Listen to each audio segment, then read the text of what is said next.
considering that in 1888 there was the beginning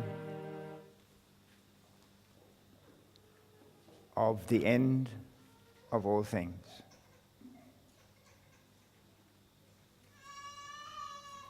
What is dawning upon you now?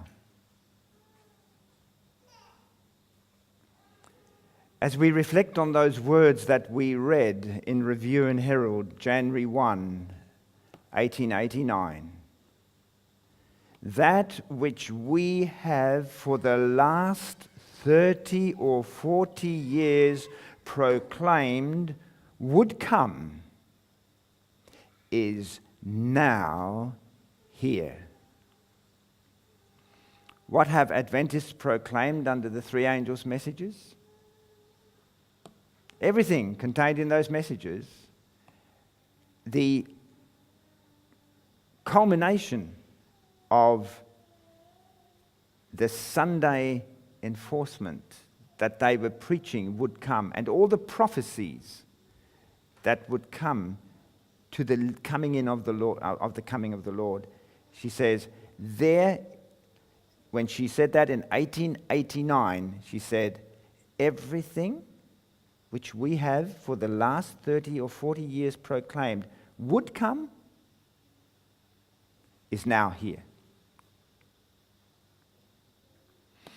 As the messages of pioneer Adventism has reached its culmination back there, what is dawning on you? If you and I would embrace and practice and preach all that they preached and practiced over those 30 and 40 years, if you were to practice and preach that with power now, how would you fare? Jesus tells us how we would fare. He says it in Matthew 24.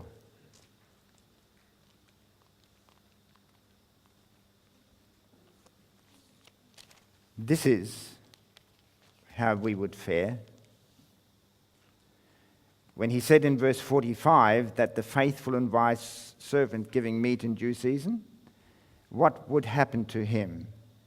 Because there is that, verse 48, and if that evil servant shall say in his heart, my Lord delayeth his coming, and shall begin to smite his fellow servants, and to eat and drink with the drunken. What would be happening to you if you were today preaching with power and practicing with power that which was preached and practiced over those 30 and 40 years?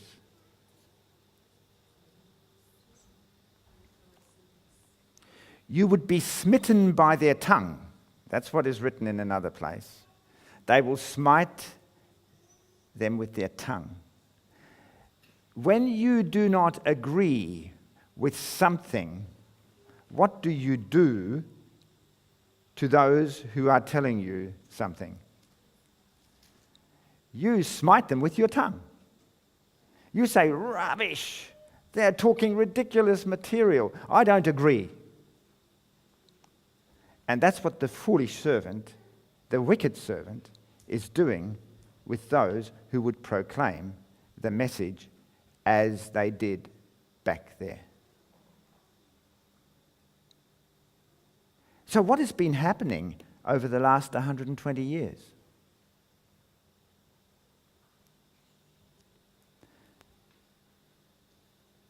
Even in our experience, what has been happening? Have you been smitten? Some of us have. Some of us haven't yet. Why? The reason comes to my mind in Testimony, Volume 9, page 29. Here is the reason that the professed people of God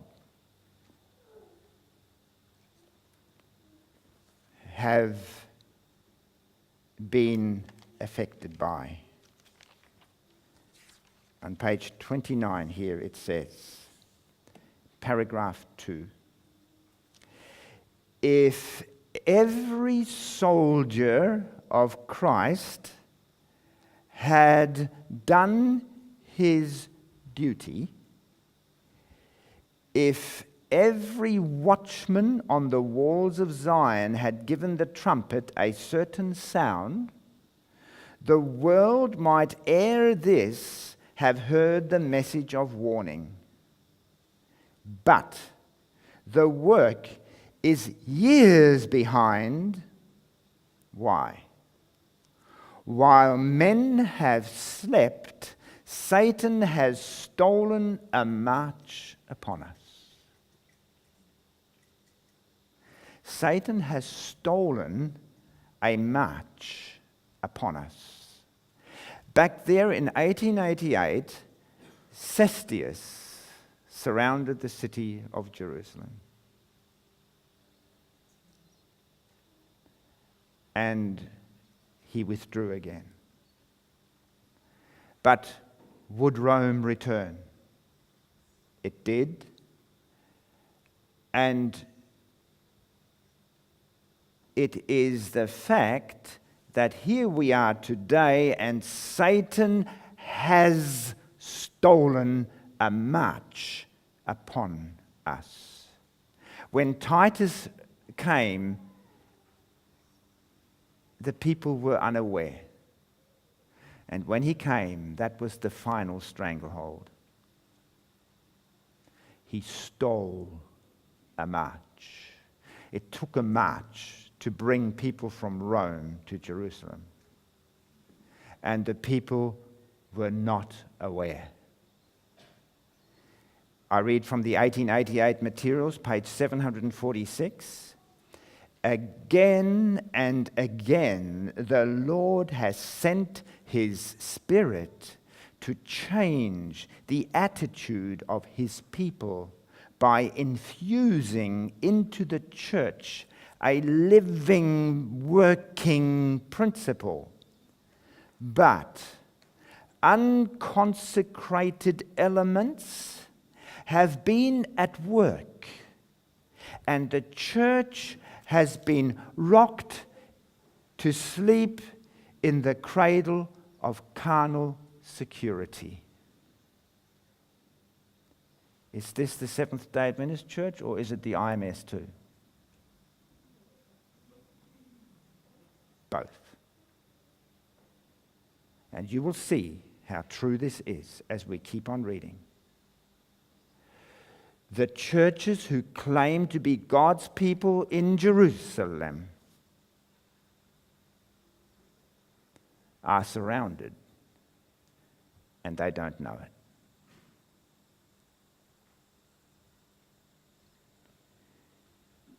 (1888) plus all the doctrines of original Adventism are being debated and not livingly presented. If they were livingly presented, God's people would be aroused. But because they are debated, Satan is saying, it's good. You keep on debating. You keep on arguing amongst each other. That's fine, because if those doctrines that you are debating over, you continue to hold as a debating subject, then I've got you. Because those very messages you won't be practicing because you're still trying to sort them out. Meanwhile, as with Jerusalem, the city was being surrounded. The Romans were coming back. They had 3.5 years of opportunity that were lost. And since 1888, We have had 120 years of opportunity. And while we were rocking comfortably in the cradle of carnal security, the march has been stolen upon us. Satan's steps are noiseless, his movements stealthy, and his batteries masked. That came from The Faith I Live By, page 318. I repeat, Satan's steps are noiseless, his movements stealthy, his batteries masked. What are the batteries? What is that? That is a term used for the army, for the men, the batteries. That is a term used for the different platoons that are surrounding the city. They are masked. You can't see them, but they're surrounding. What has been happening since 1888 on the Roman front? What has been happening since 1888? Let's read it, Revelation 13. Revelation 13.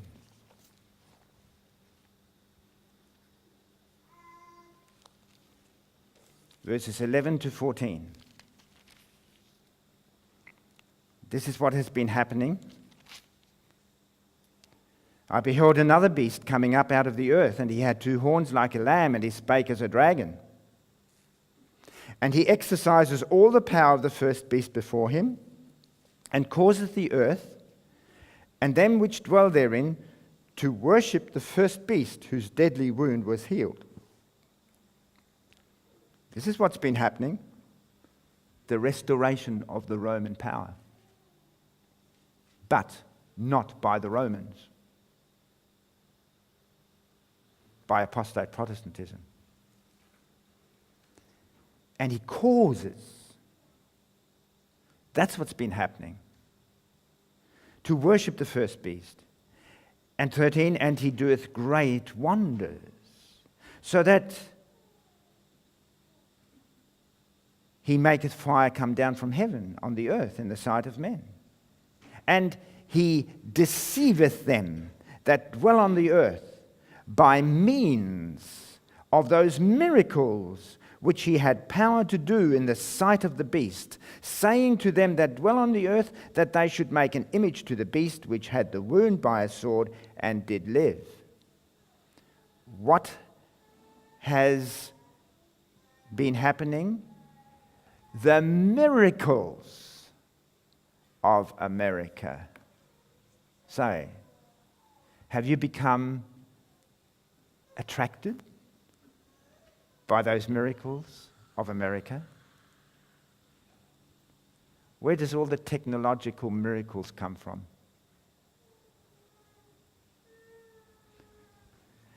Do you know it started from the Germans, but it ended up amongst the Americans? It was the Germans that developed the atomic bomb, but the Americans picked it up and used it. That's history. America had to do it, not Germany. That's what's written.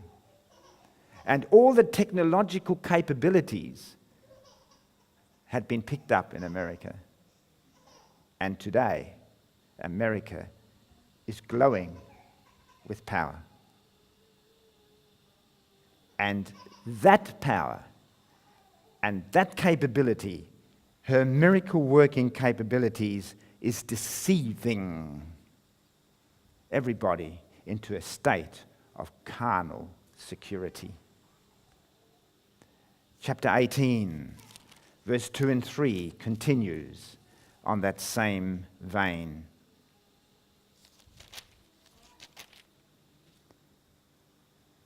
And he cried mightily with a strong voice, saying, Babylon the great is fallen, is become the habitation of devils. What has been happening? They have become the habitation of devils, and the hold of every foul spirit, and a cage of every unclean and hateful bird. For all nations have drunk of the wine of the wrath of her fornication, and the kings of the earth have committed fornication with her, and the merchants of the earth are waxed rich through the abundance of her delicacies. This is what's been happening since 1888. And Revelation 16, verse 13 to 15. This is what's been happening. And I saw 3 unclean spirits, like frogs, come out of the mouth of the dragon, and out of the mouth of the beast, and out of the mouth of the false prophet. For they are spirits of devils, doing what?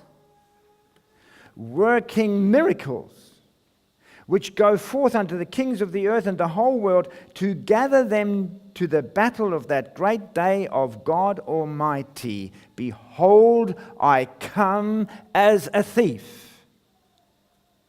Blessed is he that watcheth and keepeth his garments, lest he walk naked and they see his shame. Can you see the surrounding of Jerusalem by Titus's armies? Let's explore this detail. Let's explore how it is that these devils are stealing a march and have done so. And have a good look at where you stand today. For those, as it says here, behold, I come as a thief. We heard it last night. Let's expand here and see. Blessed is he that watcheth and keepeth his garments. If you are watching, what would you have observed?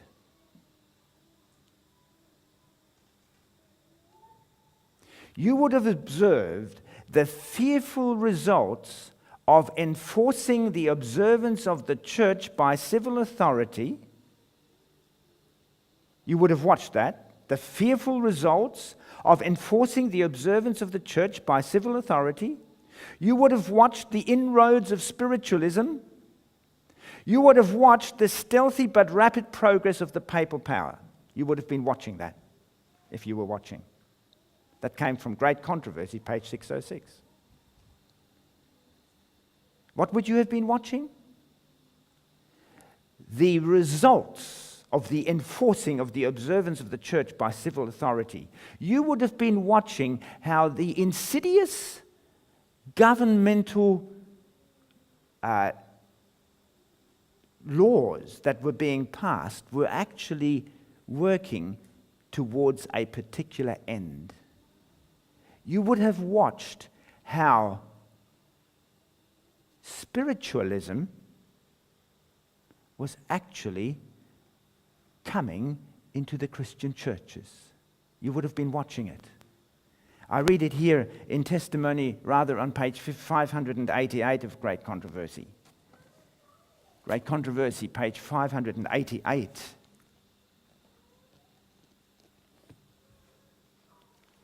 If you were watching.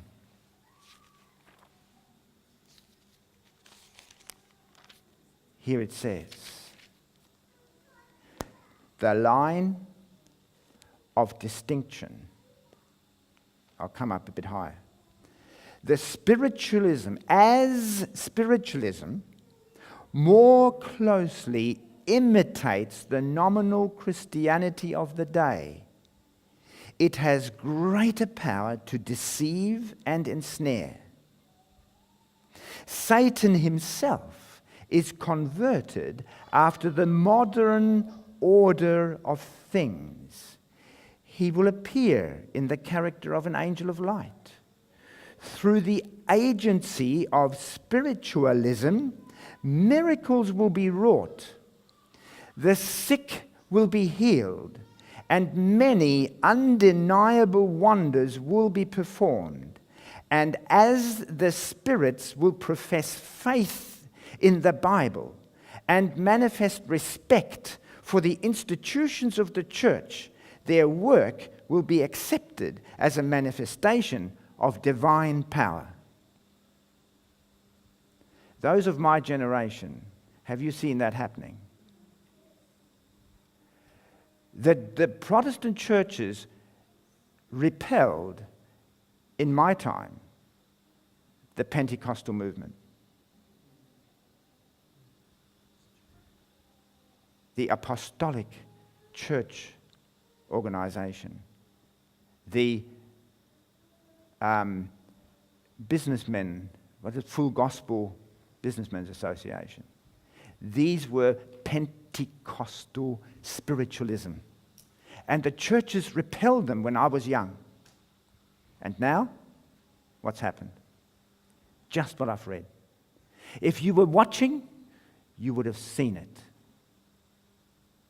The line of distinction between professed Christians and the ungodly is now hardly distinguishable. Church members love what the world loves and are ready to join with them.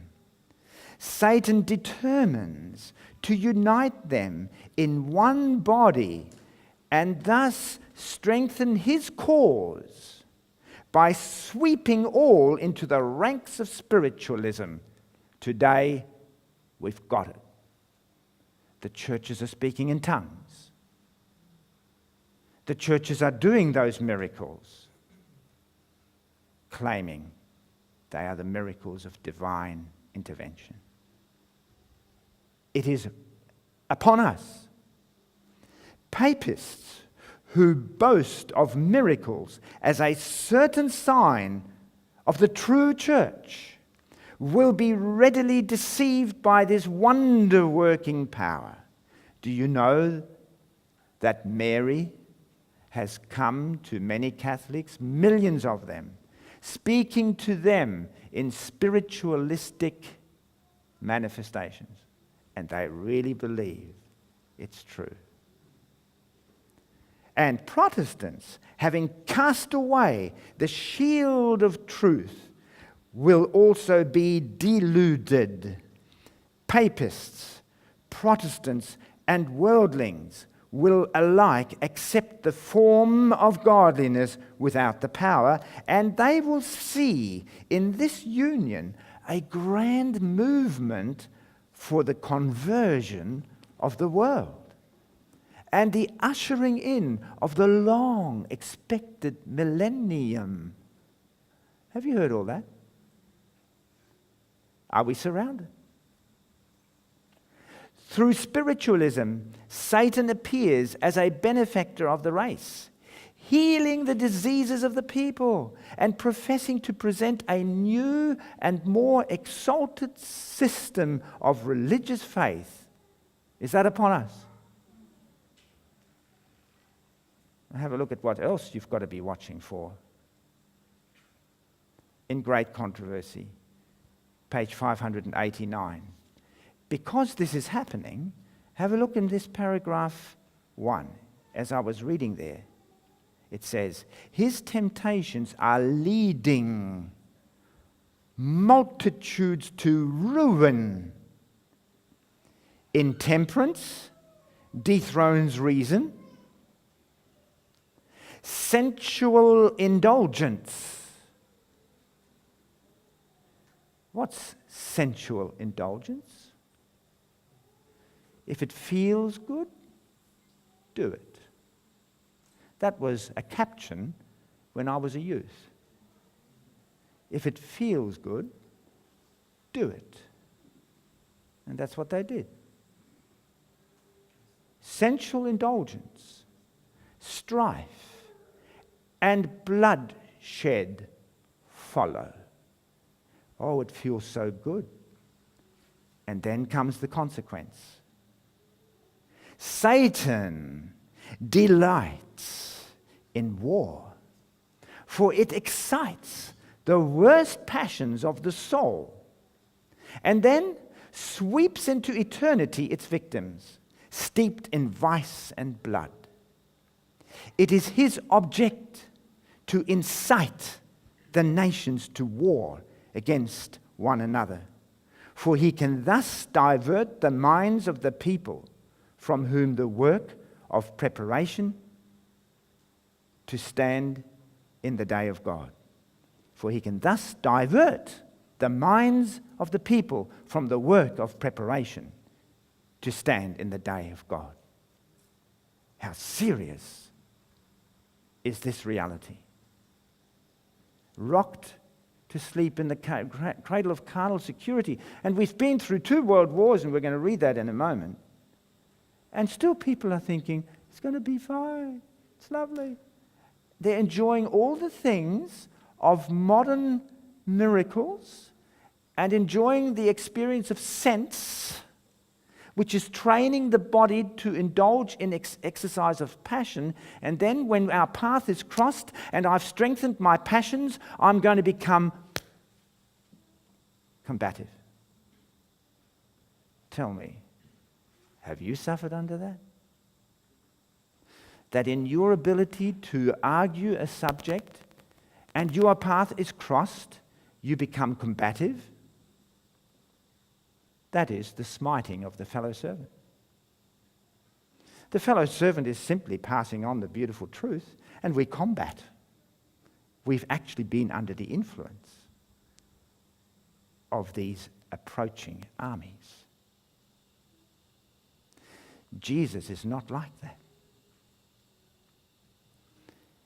Then, if you've been watching ever since 1888, you would have been watching the progress of immodesty.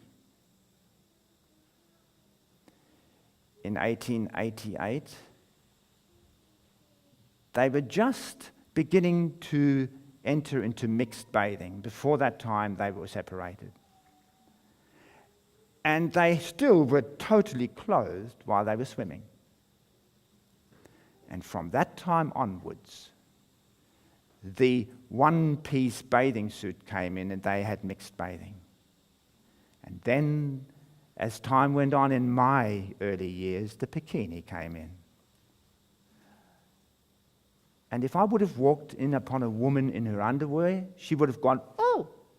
But if I walked in front of a woman at the beach, she would have gone, display. That is the reality, whether you like it or not.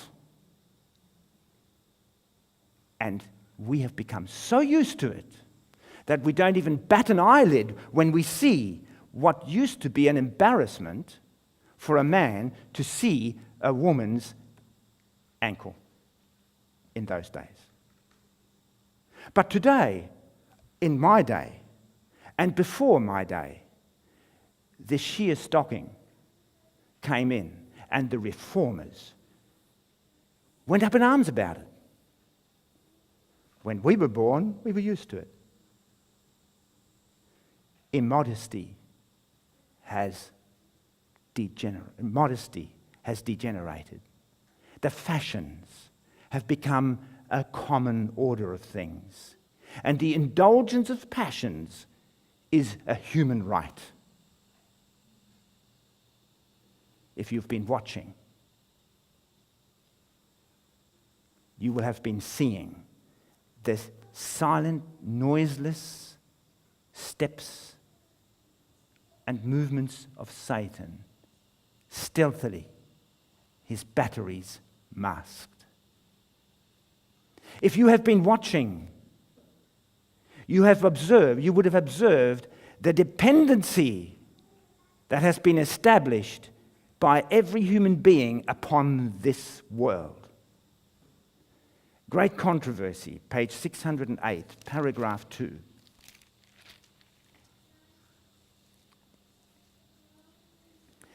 As the storm approaches, a large class who have professed faith in the third angel's message, but have not been sanctified through obedience to the truth, abandon their position and join the ranks of the opposition by uniting with the world and partaking of its spirit. They have come to view matters in nearly the same light. And when the test is brought, they are prepared to choose the easy, popular side. Men of talent and pleasing address, who once rejoiced in the truth, employ their powers to deceive and mislead souls. You know, these great orators that can preach so powerfully? In the days when I was young, Billy Graham was a fantastic preacher. And he brought people to Jesus, they thought. And then when they said, well, what should we do now? Go back to your churches. That's what he did. Go back to your churches and go back to sleep. That's really what was happening. They became the most bitter enemies of their former brethren. When Sabbath keepers are brought before the courts to answer for their faith, these apostates are the most efficient agents of Satan to misrepresent and accuse them. What did we read there in Matthew? They will smite their fellow servant. Misrepresent and accuse them. And by false reports and insinuations to stir up the rulers against them. This happened behind the Iron Curtain, which now has been pulled down. Satan doesn't need it anymore. He managed to turn brethren against one another in those countries. And they were the ones who were the informers to the communist government of their former brethren. That's what happened. We would have been watching this and realizing that the end is upon us. The city of Jerusalem, as it was surrounded by Titus, was being surrounded. And as you look at the economy that is being manipulated by Jezebel, notice how dependent you become on the economy. And when it says there, he will cause all to receive the mark, that you will not be able to buy and sell anymore, and you are totally dependent, absolutely, irrevocably dependent upon the economy of today, will you be able to escape? You will see things in nearly the same light, and it doesn't quite matter. If you were watching, you would not be like the frog in warm water that has been gradually conditioned to the heating up of that water and wouldn't jump out of the water when it got so hot that it would kill him. That's what happens to frogs. If you put them in warm water, they don't jump out. That's all right. And then you heat the water up gently, and it gets hotter and hotter, and they don't even know it until they've stopped dead. This is Satan's work with you and me. And when it comes to the family, what conditioning has Satan produced? Women's liberation? The family broken up? Is that what's happened? To look after the house, I want to get a profession. Instead of realizing that the profession of a woman is to be a nurse, to be a child psychologist, to be a psychologist for her husband, to strengthen him and support him, to face the rough stuff out there, instead of the woman going out and having to face it. But she's taken over his role. And now the man looks after the home a lot of times, and the woman goes out to work. See the conditioning that has happened? We are surrounded by Satan, the evil spirits, those 3 unclean spirits. We are in a condition of expecting and accepting things that were right out of the order of God's direction. And in the medical world, how dependent has society become upon the drug therapy? How dependent? And so dependent that even the immunization programs that have been installed so that things like TB and polio were eradicated. And yes, this was a wonderful miracle. But is that the only way to treat those diseases? God's way is different. And God's people would not be caught by those kind of things if they followed the exact instruction that was given in those 30 and 40 years of Adventist revelations from the Bible. But sadly, even those who claim to have believed those things are dependent upon. And if you take away the drugs, will you be able to stand?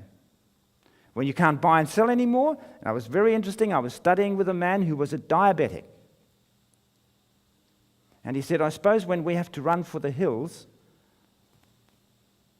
I'm going to be in trouble because I'm dependent upon insulin. And that's a challenge. When you have to run because you're going to be attacked by the opposition and put into prison when we're told to leave the cities, leave all these things, will you be able? Can we identify the dependency that has been established in each one of our lives upon that which Satan wants to captivate us with? What are the consequences of these creeping compromises upon the world history? Let's turn there to Testimony, Volume 1, and see whether what was prophesied back there hasn't happened. In Testimony, Volume 1, reading page 268. Look at this prophecy and see whether you can't identify with it. This happened after 1888 and was written here as a prophecy that would take place. Paragraph 1 and 2.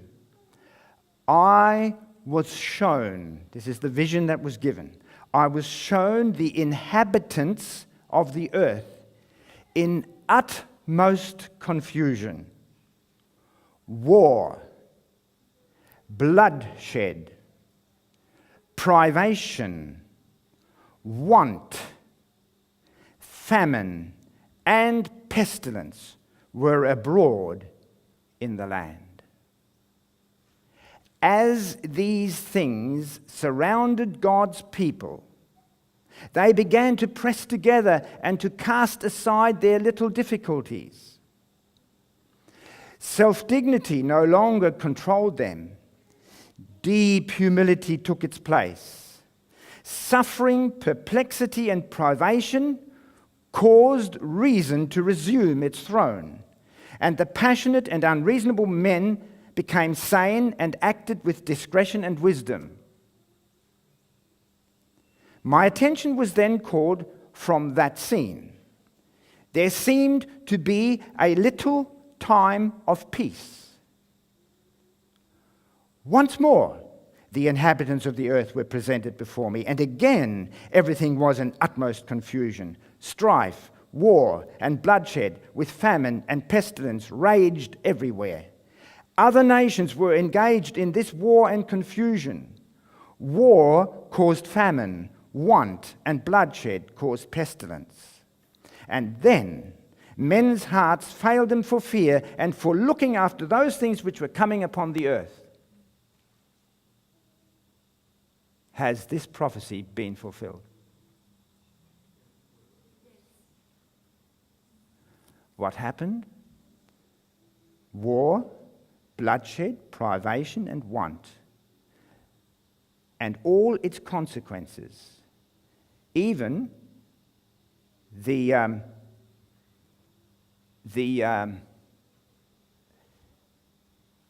depression that caused so much want. All that was prophesied. And then, when that war was over, people woke up. Not only did God's people realize we've got to press together, and that's what happened. That's what raised this Seventh-day Adventist reform movement. They pressed together.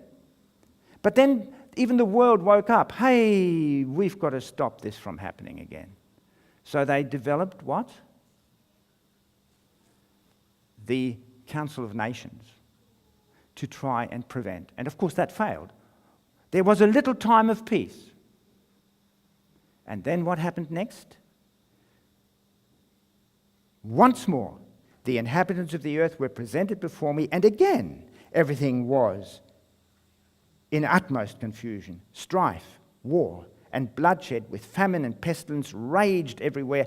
Other nations were engaged. The World War covered many nations that before, in the First World War, weren't covered. War caused famine, want and bloodshed caused pestilence.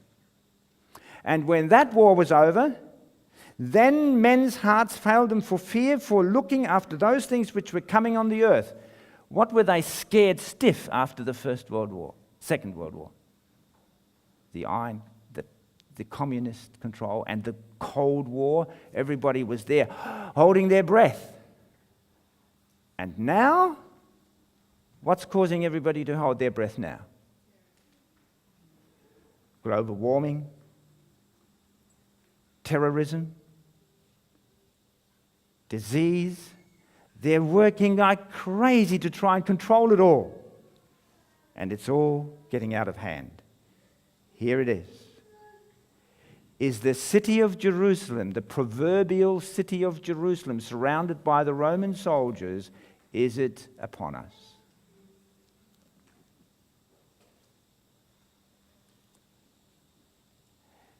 This whole scenario of what the people who would be watching would see was actually caused deliberately.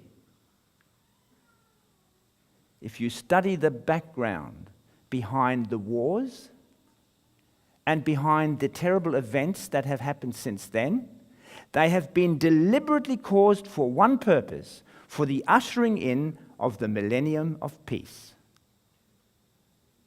If you study it carefully, you will find it. In Revelation, it tells us this, Revelation 13. There it is, all those beautiful things in Revelation 13 that we just talked of before. Here it is again, we'll repeat it in verse 16, that the American nation is behind all this for one of its objectives, and that is the prime objective. It says in verse 16 and 17, he causes all, both small and great, rich and poor, free and bond, to receive a mark in their right hand or in their forehead, that no man might buy or sell, save he that had the mark, or the name of the beast, or the number of his name. He causes all to receive the mark of the authority, which I read to you when we read the words of the papacy of the Catholic Church itself, saying, the Sunday is the mark of our authority. Did you hear me read those words? Here it is. It's for the objective that ultimately the whole world will be under one religious control, and it will be the ushering in of the grand millennium. The Catholics are talking of it. Listen to the Lord's Day Alliance that I quoted from last time, helping the churches since 1888. Did you know that the Lord's Day Alliance commenced its organization at a similar time that the Seventh-day Adventists commenced its organization? In 1860s. And that Lord's Day Alliance, as you heard, was concentrating on uplifting the Sunday to be accepted across the world. And listen to them saying here, the events of 9/11 brought new opportunity to lift up Sunday sacredness. 9/11, have you followed? Was 9/11 just a terrorist action? It was a deliberate action to a deliberate result. And here they've actually identified it. The Lord's Day Alliance says that that event brought a new opportunity to lift up Sunday sacredness. And all the other events have all been orchestrated, have all been manipulated to that end. And you and I have grown up in it. All the things I've been sharing, all who have not severed their affections and their dependency upon these insidious marches of the enemy will be trapped. If you wanted to leave the city when Titus surrounded the city of Jerusalem, could you have gotten out? No way. Could you have gotten out between Cestius's and the 3.5 years? Yes. How close are we of being able to get out? Or not being able to get out? The Jews were bound. They were besieged. They couldn't get out. And this is the theme of the subject of our very study right now. The siege of spiritual Jerusalem. The stranglehold of the enemy. Do you sometimes feel that you are already strangling? That you find it so hard to do the things that the truths of the Adventism, of historic Adventism, practiced and preached? It's so hard because we've been surrounded. You're being strangled spiritually if you wanted to do according to your conviction. Well, let me read some more.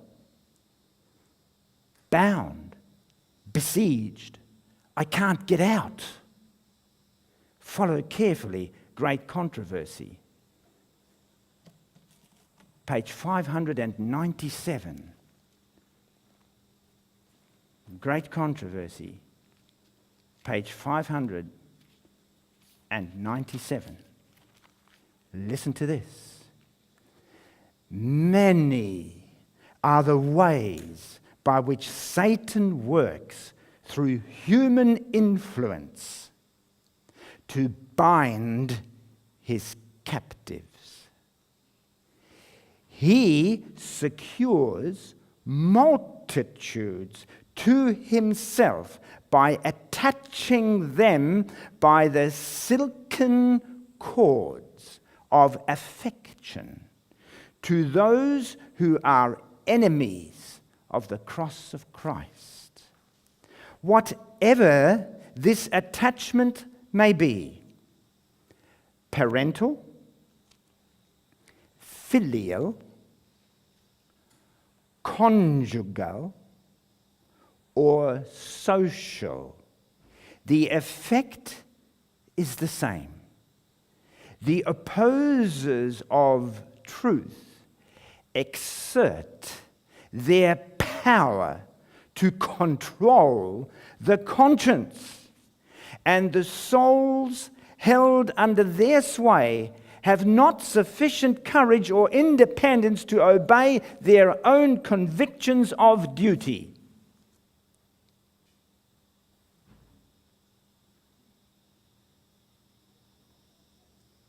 What are these silken cords? What did I read?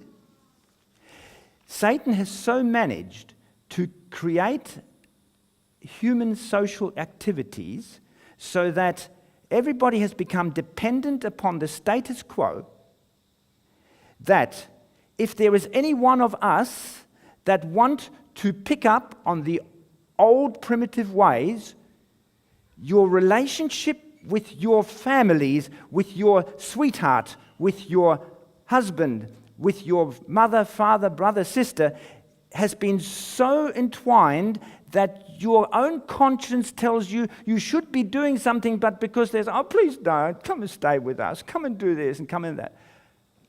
Okay. And you're caught. Examine yourself. Would you be prepared to do what duty says, even if it's just a tiny little thing, and it doesn't really matter and to your mind, and your relative pulls you the other way? So, oh yeah, I'll come with you. And you've missed your duty. You know, that's what happens with young lovers. The duty to be in the study of God's Word, the lovers draw each other away from that duty, and they disappear and are not there on duty to hear the Word of God.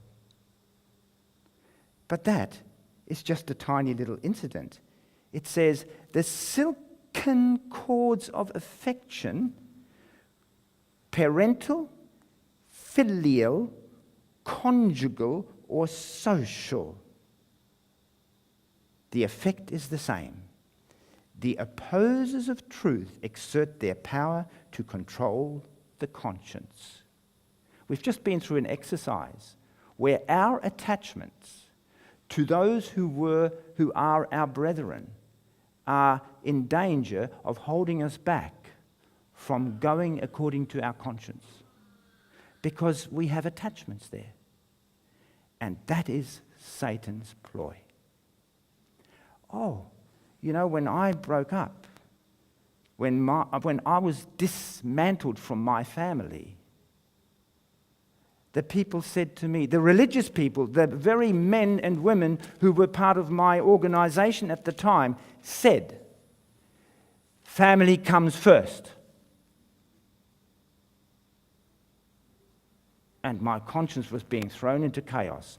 My conscience told me I must follow the duty of what God has said to me, and my family didn't like it, and therefore it caused a separation. And the religious people said, you're doing wrong. Stay. Family comes first. What does God's word say? Thus saith the Lord comes first. And that is where Satan, under false interpretations of Scripture, ties people up, so that they won't do precisely what God says. This is the stranglehold. In Selected Messages, Book 2, page 142,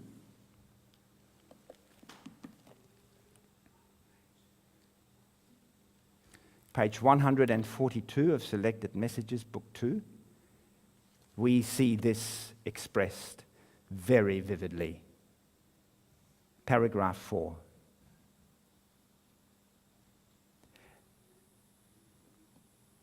This is talking about getting out of the city, but interesting principle here. Our restaurants must be in the cities, for otherwise the workers in these restaurants could not reach the people and teach them the principles of right living. And for the present, we shall have to occupy meeting houses in the cities.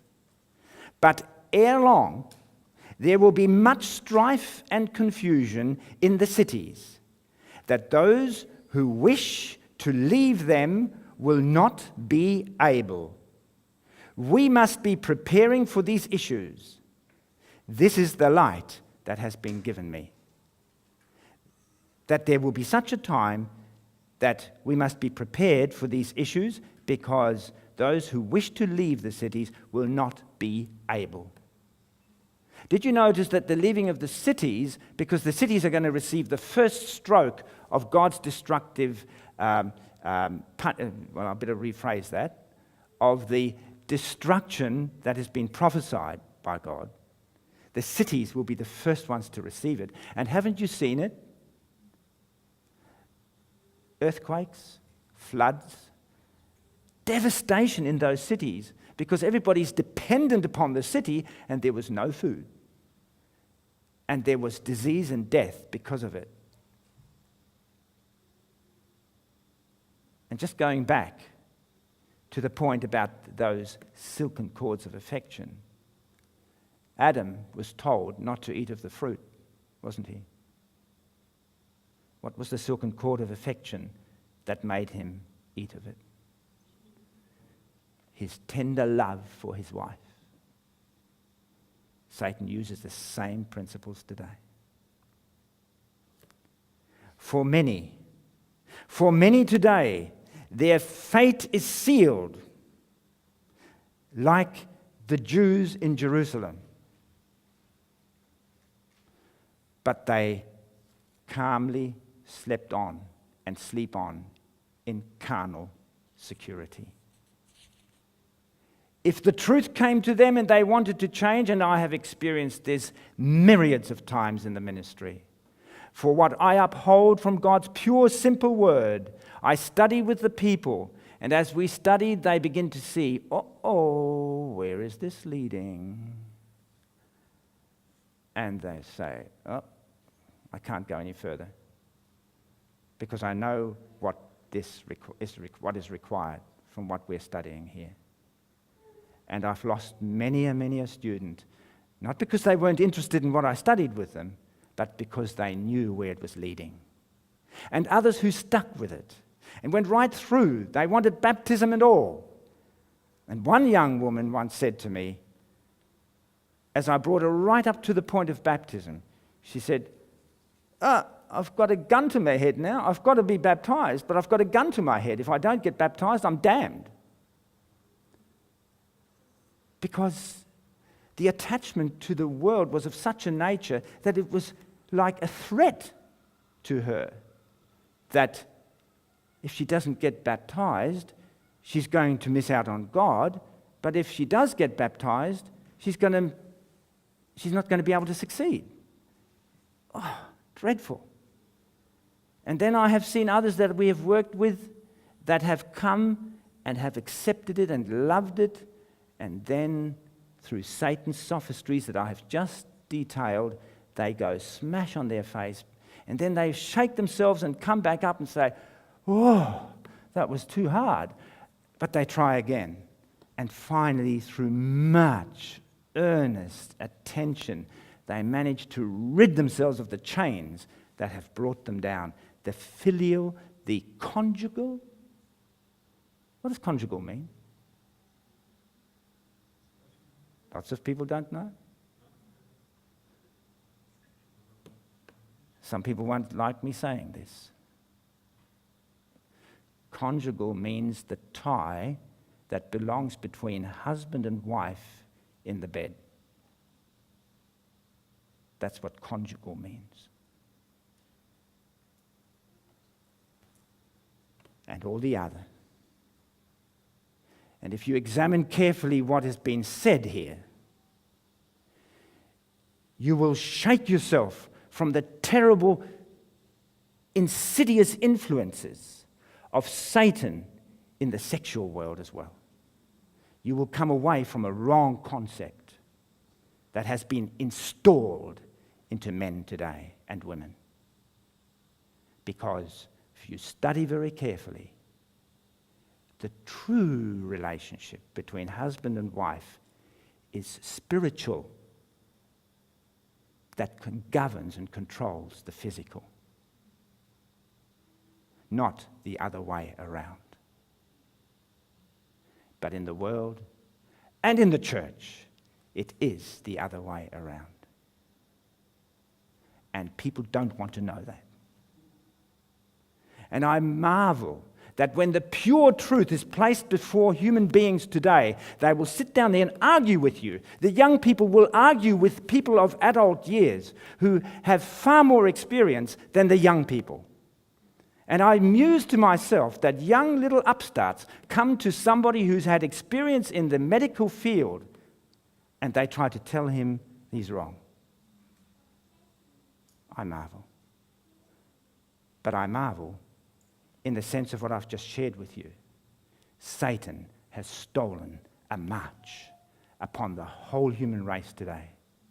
And only those who will set their face like a flint will be able to still get out of the city, because it's not completely closed yet. You have to find your way through some very serious obstacles. But you can still make it because the power of God is still available. But your flesh, your human attachments will be torn from you. We are in that time now. You and I may embrace the powerful content of the everlasting covenant today that we have studied here, that which was contained in the year 1888 when it was presented by Waggoner and Jones, that beautiful message of revival. It's still available. Don't argue about it. Don't try to prove it wrong or right. Just get engaged in it. And as we become revived by the power of that message, we may still escape today, because this will empower us to get out of the gates that are rapidly closing in upon us. May God help us. I feel like weeping because I see so few who understand this. Let us sit together in the after meeting to discuss and understand these things. Amen.